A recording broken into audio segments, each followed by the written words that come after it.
प्रदीप आपका स्वागत करता हूं आपके अपने चैनल प्रदीप फिजिक्स प्लैनेट में। तो वापस से हम आ चुके हैं नए लेक्चर को लेकर के। जो लोगों ने लास्ट लेक्चर नहीं देखा था वो जा करके फटाफट से लास्ट लेक्चर देख लें, जिसमें हम लोगों ने बात किया था दो आवेशित पटल के मध्य वहां पर वैद्युत क्षेत्र की तीव्रता क्या होगी और पटल के निकट वैद्युत क्षेत्र की तीव्रता क्या होगी। ये लास्ट टॉपिक में हमने देख रखा है। आज हम लोग डिस्कस करेंगे किसी आवेशित स्फीयर मतलब आवेशित गोले के निकट वैद्युत क्षेत्र की तीव्रता क्या होगी। आइए आज कंप्लीट करते हैं इसे। किसी आवेशित धातु के गोले के निकट वैद्युत क्षेत्र की तीव्रता, राइट। तो ये है हमारा टॉपिक, जिसमें हम लोगों को करना क्या है, किसी आवेशित गोले के निकट वैद्युत क्षेत्र की तीव्रता निकालनी है। पहले एक बात याद रखिएगा, हम लोग जिस टॉपिक के बारे में बात कर रहे हैं ये धातु का गोला है, और धातु का गोला यहाँ पर हम हॉलो ले रहे हैं, मतलब खोखला ले रहे हैं। अगर मैं इसको हॉलो के जगह सॉलिड ले लूं, मतलब ठोस गोला ले लूं, तो भी कहानी जो है सेम ही रहती है। रीजन उसका मैं लास्ट में बता दूंगा, उसका रीजन क्या है। बस इतना याद रखिए कि जो हॉलो का इफेक्ट होता है धातु में, वही ठोस का भी इफेक्ट धातु के लिए सेम होता है, राइट। तो आइए, मेरे पास कोई धातु का गोला है। इस धातु के गोले को आपने चार्ज किया तो आपको बहुत अच्छे से पता है कि चार्ज कहाँ जाएगा, अंदर तो कुछ है नहीं, तो चार्ज कहाँ फैलेगा, सरफेस पर, गोले पर पूरी तरीके से फैल जाएगा, राइट, एक समान रूप से, क्योंकि धातु का भी तो गोला है। और इसका जो रेडियस है इस गोले का, वो आपने ले रखा है क्या, कैपिटल आर, राइट। और अब आपको पता क्या करना है, इसके निकट वैद्युत क्षेत्र की तीव्रताएं निकालनी है। तो सपोज कर लीजिए कि यहाँ पर कुछ पॉइंट्स हैं जिस पर हमें वैद्युत क्षेत्र की तीव्रता निकालनी है। कहाँ कहाँ है, एक तो पॉइंट P पर है, एक पॉइंट Q पर है और एक पॉइंट S पर है, राइट। तो इन तीनों पॉइंट पर एक एक करके वैद्युत क्षेत्र की तीव्रताएं ज्ञात करेंगे, राइट। आइए चेक करते हैं। तो मान लेते हैं, माना किसी धातु के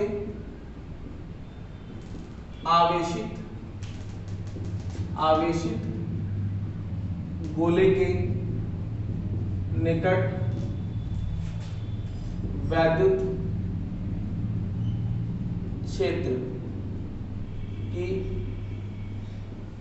तीव्रता ज्ञात करनी, राइट। अच्छा, ओके, ये बात हो गई। तो अगर मैं इसके निकट वैद्युत क्षेत्र की तीव्रता जहां निकालना चाहता हूं, उस पॉइंट के बारे में जानकारी नहीं होगी, तो हम कैसे कैलकुलेट करेंगे। तो मेक श्योर कि हमें जिस पॉइंट पर निकालना है उस पॉइंट की केंद्र से दूरी पता होनी चाहिए। तो सपोज कर लीजिए कि यहाँ से यहाँ तक की जो दूरी है, सेंटर से, इसके सेंटर से यहाँ तक की दूरी, वो दूरी स्मॉल r है, राइट। तो आइए सबसे पहले पहला पॉइंट ले लेते हैं। पहला पॉइंट है बाय बिंदु P पर। बाय बिंदु P पर मतलब कहने का है outside, right, outside point P पर, राइट, आउटसाइड पॉइंट P पर निकालना है। तो आउटसाइड पॉइंट ये है आपका, जहां पे हम निकालना चाहते हैं। तो जहां निकालना है, पहला काम तो आपका ये होना चाहिए कि जिस पॉइंट पर निकालना है उस पॉइंट से आपको एक गॉसियन रीजन खींचना होगा। जैसा कि हम जानते हैं कि कोई भी काम करने से पहले गॉसियन रीजन आपको खींचना होता है। तो ये गॉसियन रीजन हमने खींच लिया, राइट। अब ये गॉसियन रीजन कैसा होना चाहिए, जो इस पूरे मेटल के स्फीयर को पूरी तरीके से ढक ले, ऐसा ही होगा। हमने कहा था ना, पूरी तरीके से इनक्लोज होना चाहिए ताकि सारी लाइन इससे पास हो सके। तो लीजिए, हमने इसको ढक लिया और इसकी त्रिज्या क्या हो गई, स्मॉल r, राइट। पहली कहानी तो ये हो गई, ओके फाइन। तो पहला काम तो ये करेंगे आप कि इस आवेशित गोले के निकट वैद्युत क्षेत्र की तीव्रता निकालने के लिए पहले इस पॉइंट पर फ्लक्स कैलकुलेट करना होगा। इस पॉइंट पर फ्लक्स कैसे निकालते हैं, ठीक है। बिंदु P से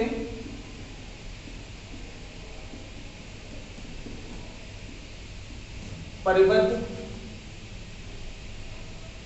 पृष्ठ द्वारा प्राप्त वैद्युत फ्लक्स वैद्युत फ्लक्स को कैसे निकालते हो बच्चों? तो वैद्युत फ्लक्स को निकालने के लिए फाई इज इक्वल टू, अब ध्यान दीजिएगा क्या होता है, phi is equal to E into A cos theta. थोड़ा सा आइए, जिस पॉइंट पर निकालना है पहले तो ये डिसाइड कर लीजिए कि इस पर छोटा सा एरिया वेक्टर ले लिया जाए। इस छोटे से सेक्शन का जो एरिया वेक्टर होगा वो हमेशा सरफेस के परपेंडिकुलर होगा, मतलब नॉर्मल होगा, और इसका नाम आपने ले रखा है डीए। इलेक्ट्रिक फील्ड तो ऐसे रेडियली निकलती है, तो इलेक्ट्रिक फील्ड भी ऐसे ही निकलेगा रेडियली, राइट? तो रेडियली इस तरीके से निकल रहा है, तो इलेक्ट्रिक फील्ड को आपने क्या ले रखा है ई। ये इलेक्ट्रिक फील्ड का डायरेक्शन, इलेक्ट्रिक फील्ड रेडियली होगा और नॉर्मल इस एरिया का डायरेक्शन। थोड़ा समझिए, तो दोनों क्या है, दोनों रेडियल है हम कह सकते हैं, ठीक है? तो ये हुआ वेक्टर ऑफ ई डॉट, हाँ ध्यान से समझिएगा, vector of E dot D A, okay. और क्योंकि आप पूरे रीजन के लिए निकाल रहे हो, पूरे रीजन के लिए आपको क्या करना होगा, इंटीग्रेशन कर देना होगा, राइट? अब इसको ओपन करोगे तो हो जाएगा इंटीग्रेशन ई डी ए और साथ में क्या लिखना होगा, कॉस, क्योंकि दोनों रेडियल है, तो आप यहाँ पे क्या लिख सकते हो, कॉस 0 डिग्री, राइट? ये कैसे हुआ बात समझ में आ गई, दोनों रेडियल है, देख लीजिए इसीलिए। तो phi is equal to d A, तो डीए का मतलब होता है पूरे गोले, कौन से गोले, इस पूरे पृष्ठ का क्षेत्रफल। तो इस पूरे पृष्ठ का क्षेत्रफल क्या लिखोगे, तो आप लिखोगे ई 4 पाई आर स्क्वायर। अब इस पूरे स्फीयर का जो रेडियस है वो स्मॉल आर ही तो है, तो 4 पाई आर स्क्वायर। अब आपने क्या लिख दिया, यहाँ पे लिख देना है सिंस एरिया बराबर 4 पाई आर स्क्वायर जो है वो गॉसन पृष्ठ का क्षेत्रफल है, ओके। चलिए इसका नाम दे दीजिए इक्वेशन नंबर 1। आगे बढ़े, अब हमें क्या करना है, अब हमें गॉस का प्रमेय का इस्तेमाल करके इस गॉसन पृष्ठ के लिए फ्लक्स कैलकुलेट करना होगा। तो गॉस के अनुसार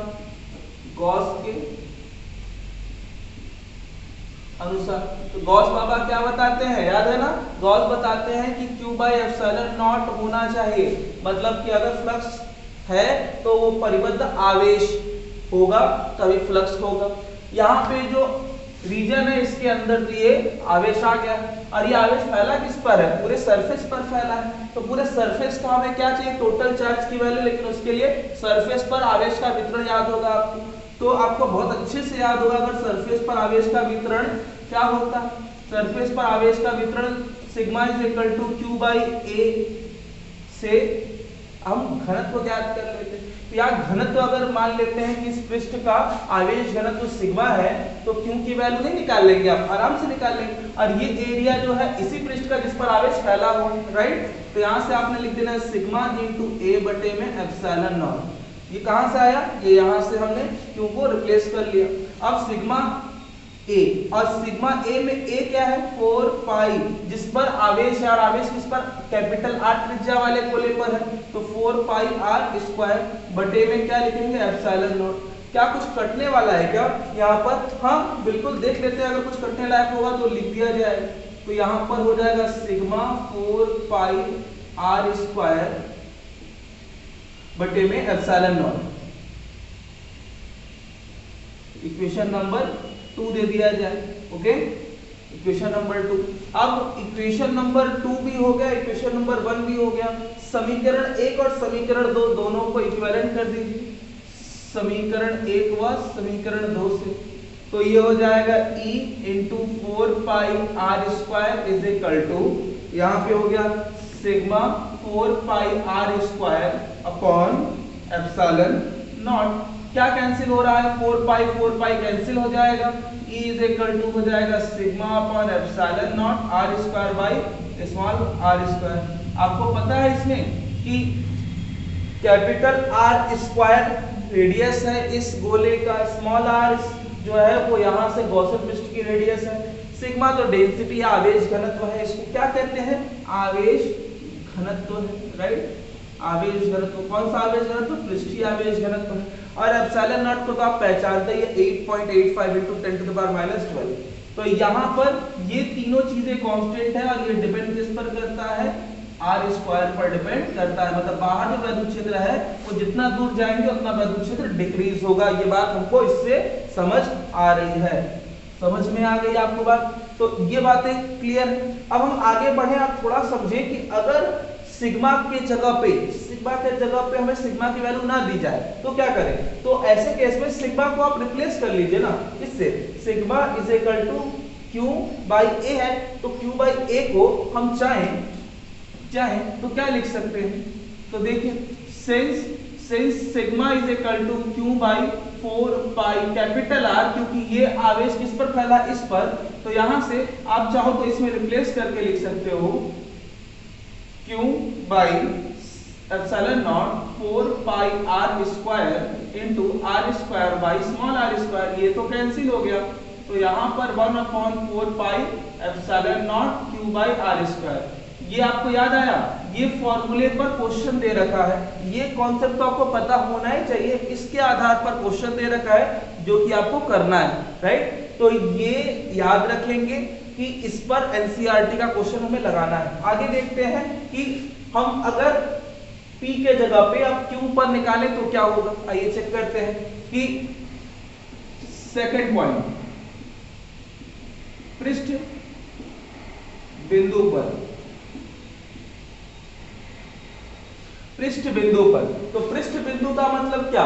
मतलब यहां निकालना हो, अगर यहां निकालना है तो यहां से आप गॉसियन पृष्ठ खींचेंगे, राइट? जहां से निकालना होता, तो जहां पर निकालना है पृष्ठ बिंदु पर, वहां पर आपकी जो स्मॉल आर की वैल्यू होगी वो वहीं पर लिमिटेड हो जाएगी।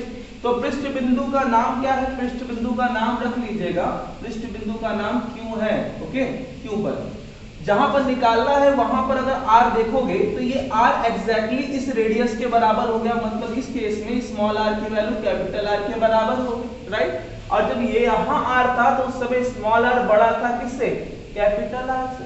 तो यहाँ पर जब इस वाले केस में बात कर रहे थे तो इसमें स्मॉल r की वैल्यू कैपिटल R से बड़ी हुआ करती थी, राइट? यहाँ पर बराबर हो गए और कुछ भी अंतर नहीं है, सब कुछ वैसा ही है। तो जहां पर स्मॉल r की वैल्यू कैपिटल R के बराबर हो जाती है, तो देखिए जरा, जहां स्मॉल r है वहां कैपिटल R कर दीजिएगा और इसको सॉल्व करेंगे तो बस स्मॉल r की जगह कैपिटल R आ जाएगा। तो ऐसे केस में आप क्या लिखेंगे? E is equal to sigma upon epsilon naught r square बटे में r स्क्वायर, कैंसिल किया और आपको मिला सिग्मा अपॉन एप्सिलॉन नॉट की वैल्यू। थोड़ा इधर देखिए, यहाँ पर इलेक्ट्रिक फील्ड की वैल्यू इस पर डिपेंड करती है r square by r square, जहाँ स्मॉल r की वैल्यू बड़ी है कैपिटल R से, ये वैल्यू बड़ी है इसलिए ये वाली वैल्यू 1 से छोटी आएगी, जिसकी वजह से इलेक्ट्रिक फील्ड छोटा आएगा। और यहाँ पर वो वैल्यू 1 हो गई। किसी भी डिवीजन का रेशियो या तो 1 से 1 होता है, या तो 1 से छोटा होता है, या तो 1 से बड़ा होता है। अगर 1 आ रहा है तो इसका मतलब वैल्यू जो है वो आपको इनफ मिल रही है, ठीक है, बढ़िया। अगर आपको 1 मिल रहा है तो इनफ है, लेकिन अगर 1 से कम मिल रही है तो टोटल वैल्यू छोटी हो जाएगी। तो इन दोनों में अगर मैं पूछूं कि इसमें और इसमें कौन बड़ा है तो आप किसको रिफर करोगे? ये वैल्यू 1 से छोटी आएगी क्योंकि स्मॉल r बड़ा है, और यहाँ पर वो वैल्यू 1 हो गई, इसका मतलब इन दोनों में तो ये बड़ा है, मतलब पृष्ठ पर वैद्युत क्षेत्र जो है वो ज्यादा होगा किसकी तुलना में? बाहर के बिंदु की तुलना में इलेक्ट्रिक फील्ड जो है वो ज्यादा होगा, राइट? तो ये सरफेस पर, तो सरफेस पर, ये सरफेस के लिए आप एक काम कर सकते हैं, यहाँ पे आप पृष्ठ लिख सकते हैं, और ये कहाँ पे है? बाहर है, तो ये आप लिख सकते हैं आउट, राइट? ये सरफेस है और ये आउट है, आउटसाइड है। आइए देखते हैं कि इनसाइड निकाला जाए तो क्या होगा। अब हम अंदर यहाँ पे पॉइंट S पर निकालने जा रहे हैं, तो इसको हम लिखेंगे अंतः बिंदु S पर। अब अंतः बिंदु S का मतलब होता है इनसाइड द पॉइंट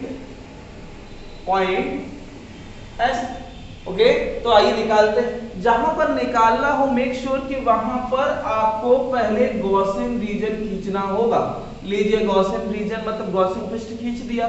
इस गॉसियन पृष्ठ का जो एरिया वेक्टर होगा बच्चों, ये एरिया वेक्टर तो हमेशा आपको पता ही है कि पृष्ठ के लंबवत होता है, नॉर्मल होता है। ये लीजिए खींच दिया, और जो इलेक्ट्रिक फील्ड लाइंस होंगी वो भी नॉर्मल बाहर की ओर ही होंगी, नॉर्मल, दोनों नॉर्मल ही है, इसका मतलब कि दोनों एक ही दिशा में है, राइट। तो आइए सबसे पहले बिंदु S से परिबद्ध गॉसियन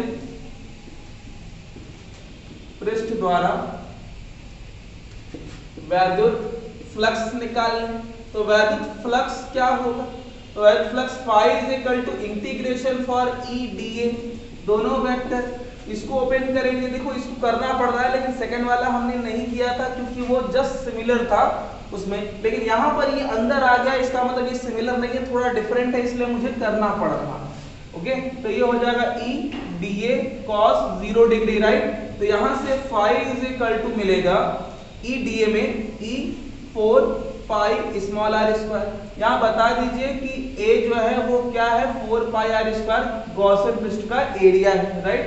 और यहाँ जो स्मॉल r यहाँ से यहाँ तक की आप लेने वाले हो वो तो छोटी है, किससे, कैपिटल R से। तो यहाँ पर याद रखने वाली बात है कि स्मॉल r की वैल्यू कैपिटल R से छोटी है यहाँ पे, ठीक है। नाम लीजिए समीकरण नंबर 1। पुनः गॉस के अनुसार, गॉस के अनुसार, तो गॉस के अनुसार क्या होता है, phi is equal to q by epsilon naught. लेकिन एक सेकंड, ये आवेश परिबद्ध होना चाहिए, ये आवेश से परिबद्ध होना चाहिए पृष्ठ, तो यहाँ पे तो आवेश तो बाहर रह गया, इसका मतलब गॉसियन रीजन के अंदर तो कोई चार्ज है ही नहीं। जब गॉसियन रीजन के अंदर कोई चार्ज नहीं है तो इसका मतलब कि ये क्या हो जाएगा, जीरो। इसका मतलब समीकरण नंबर 2 जीरो हो। समीकरण 1 व 2 से क्या मिला, phi इज इक्वल टू 0 और इसको बराबर कर दें, E 4 pi r square is equal to 0। तो यहाँ पर आप कह सकते हो कि E is equal to 0। Electric field आपको क्या समझ में आया, पृष्ठ से बाहर इलेक्ट्रिक फील्ड डिक्रीज हो रहा था, पृष्ठ पर इलेक्ट्रिक फील्ड जो था वो तो बड़ा ही था, अंदर वैद्युत क्षेत्र 0 है। इसका मतलब कि इलेक्ट्रिक फील्ड सबसे कम कहाँ होगा, ऑफ कोर्स अंदर होगा, और सबसे ज्यादा कहाँ होगा, ऑफ कोर्स पृष्ठ पर होगा। मतलब सबसे कम इलेक्ट्रिक फील्ड कहाँ होगा, मिनिमम कहाँ होगा, अंदर होगा। अंदर मतलब कहाँ, केंद्र पर, केंद्र के अंदर हर जगह पर इलेक्ट्रिक फील्ड 0 होने वाला है, पृष्ठ पर ज्यादा और बाहर जाने पर कम होता जाएगा। ये बातें समझ में आ गई इलेक्ट्रिक फील्ड। अगर मैं इसके आधार पर अगर ग्राफ बनाने की कोशिश करूं तो कैसा बनेगा, ठीक है। अतः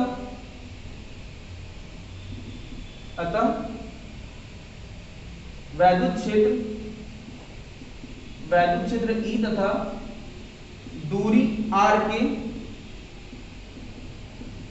सापेक्ष वक्र कैसा बनेगा ग्राफ, आइए चेक करते हैं। आपको बहुत अच्छे से याद होगा कि ये जो है ये हमारा गोला है जिस पर चार्ज पूरा फैला हुआ है, ठीक है ना, ये हो गया।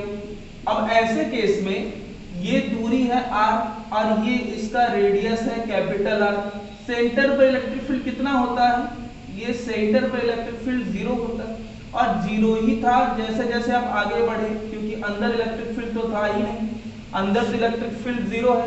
लेकिन पृष्ठ पर मैंने बोला था ना, r square by r square की वैल्यू 1 हो जाने की वजह से सबसे ज्यादा थी, तो यहाँ पे सबसे ज्यादा थी, सबसे ज्यादा मतलब मैक्सिमम से उठेगा।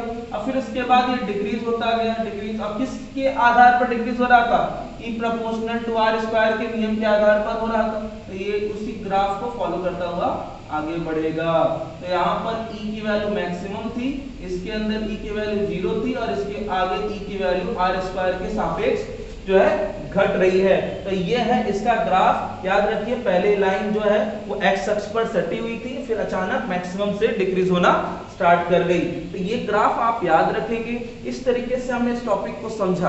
क्या था इसमें, अंदर वैद्युत क्षेत्र 0, पृष्ठ पर सबसे ज्यादा, बाहर जाने पे डिक्रीज हो रही है, राइट, याद रखेंगे। अब मैं आपसे पूछूं कि यही गोला अगर हॉलो ना होकर के ठोस होता तो क्या होता, कोई बात नहीं, ठोस होता तो कोई दिक्कत नहीं थी। बस याद रखिएगा कि ठोस गोले के अंदर जो चार्ज होते हैं वो यूनिफॉर्मली सेट नहीं रहते, मतलब एक समान रूप से सेट नहीं रहते, अनियमित रूप से फैले रहते हैं। तो अनियमित रूप से फैलने की वजह से इनका जो वितरण होने होता है वो रैंडमली एक दूसरे को काट देता है, मतलब इनका परिणामी वैद्युत क्षेत्र शून्य होता है। फिर से बता रहे हैं, किसी धातु के ठोस गोले में जो चार्ज है वो अनियमित रूप से विद्युत होने के कारण वैद्युत क्षेत्र एक दूसरे को कैंसिल कर देते हैं, जिसकी वजह से अंदर वैद्युत क्षेत्र मिलता नहीं है। अंदर वैद्युत क्षेत्र मिलेगा नहीं, लेकिन पृष्ठ पर वितरण जो है वो असमान नहीं हो पाता। पृष्ठ पर चार्ज वैसे ही रहते हैं, लेकिन अंदर असमान वितरण की वजह से कैंसिल आउट होते हैं। मतलब कि अगर ठोस गोला भी होगा ना तो सिर्फ बाहर वाला ही चार्ज इफेक्टिव होगा, अंदर तो परिणामी वैद्युत क्षेत्र शून्य मिलेगा। अंदर 0 जैसा कि खोखले में होता है, अब बाहर वैद्युत क्षेत्र वैसे ही डिक्रीज होगा जैसे कि खोखले में डिक्रीज होता था। मतलब ठोस धातु का गोला और खोखला धातु का गोला दोनों एक जैसा ही निर्भर करते हैं, एक ही जैसा ट्रीट करते हैं, राइट। आइए थोड़ा एग्जाम्पल देखने की कोशिश करते हैं। तो बच्चों हमारे पास ये एग्जाम्पल और ये एग्जाम्पल उस टॉपिक को क्लियर करेगा जो कि अभी आपने देखा। और दूसरी बात ये एनसीईआरटी का ही ये एग्जाम्पल है, इसलिए सोच समझ के करिएगा ताकि हम बुक तक आराम से समझ सके, बुक तक पहुंच सके, राइट। आइए थोड़ा समझें। तो क्वेश्चन ये सिंपल से है, किसी धातु के गोले पर 12 माइक्रोकूलम का आवेश है जिसकी त्रिज्या 8 सेंटीमीटर है। गोले के निकट निम्न बिंदुओं पर वैद्युत क्षेत्र की तीव्रता क्या होगी? वो कौन कौन से पॉइंट है? तो पहला पॉइंट है 12 सेंटीमीटर जो कि केंद्र से ली गई है, दूसरा केंद्र से 8 सेंटीमीटर की दूरी पर और तीसरा 6 सेंटीमीटर की दूरी पर। क्वेश्चन एग्जैक्टली सिंपल है, कुछ नहीं करना है, डायग्राम बस समझना है। तो बच्चों ये मेरे पास कोई गोला है, धातु का गोला है, तो ये अंदर से खोखले जैसा ही बिहेव करता है। तो मान लीजिए कि इस पर चार्ज जो है वो दे ही रखा है, कितना है वो दे रखा है 12 माइक्रोकूलम। केंद्र से यहाँ की जो दूरी है मतलब गोले की जो त्रिज्या है वो भी दे रखी है, वो कितनी दे रखी है? 8 सेंटीमीटर दे रखा है। और यहाँ पर जहाँ पे निकालना है वो यहाँ पर है और वो पहला 12 सेंटीमीटर की दूरी पर है, मतलब 12 सेंटीमीटर की दूरी पर ये हो गया, राइट। तो 12 सेंटीमीटर 8 सेंटीमीटर, एक कहाँ निकालना? 8 सेंटीमीटर पृष्ठ पे निकालना और एक 6 सेंटीमीटर मतलब अंदर निकालना है, राइट। तो पहला केस तो आपको समझ में आ गया होगा कि क्या क्या दे रखा है, क्योंकि वैल्यू दे रखा है 12 माइक्रोकूलम, इसे चेंज कर लीजिए ना, चेंज करके 12 × 10⁻⁻6 कूलम कर लीजिए। अब कैपिटल आर की वैल्यू भी दे रखा है 8 सेंटीमीटर, इसे भी चेंज कर लीजिए -2, ये हो गया। अब आप चाहो तो बाह्य बिंदु पर निकाल सकते हो। तो बाह्य बिंदु के लिए मैंने फॉर्मूला बताया था ना, बाह्य बिंदु मतलब स्मॉल आर की वैल्यू कितनी? 12 सेंटीमीटर पर। 12 सेंटीमीटर पर इलेक्ट्रिक फील्ड 2 फॉर्मूले देता है। तो बच्चों एक फॉर्मूला तो आपको याद होगा, एक formula E = σ/ε0 capital R square by small r square. एक फॉर्मूला ये था कब? जब सिग्मा दिया हो, जब सिग्मा न दिया हो तो 1/4πε0 small q by r square. जब आवेश दिया हो तो यहाँ पर आवेश दे रखा है, तो आप ये फॉर्मूला लगा करके आप इसको सॉल्व कर लीजिएगा, राइट। इसको सॉल्व करेंगे। इसके बाद दूसरा क्या पूछा गया है? 8 सेंटीमीटर में, कोई दिक्कत नहीं है, जहाँ स्मॉल r है वहाँ कैपिटल R हो जाएगा, राइट। तो ऐसे कहाँ पे? पृष्ठ पर। पृष्ठ पर करना है तो E = 1/4πε0 q by capital R square हो जाएगा, जहाँ स्मॉल r है वहाँ कैपिटल R हो जाएगा, क्योंकि जब बराबर होता है तो मैंने बताया ना स्मॉल r कैपिटल R को इक्वल कर दीजिएगा। और आपको थर्ड बताने की जरूरत भी नहीं है। थर्ड वाले में क्या है? मतलब अंतः बिंदु पर क्या है? तो अंतः बिंदु पर वैद्युत क्षेत्र जब r की वैल्यू कितनी हो?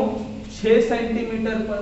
6 सेंटीमीटर पर अगर निकालना हो तो ऐसे केस में कुछ नहीं करना है, वैद्युत क्षेत्र हमेशा धातु का गोला है ना, शून्य ही होगा, राइट। तो इस तरीके से हमने ये टॉपिक कंप्लीट कर लिया। आई होप आपने ये वाली चीजें कंप्लीट कर ली होगी और अच्छे से क्लियर भी करी होगी। लास्ट टाइम मैंने आपको होमवर्क दिया था, अभी तक आपने होमवर्क शेयर नहीं किया तो फटाफट होमवर्क शेयर कर लीजिए, करके कंप्लीट करके दिखा दीजिएगा।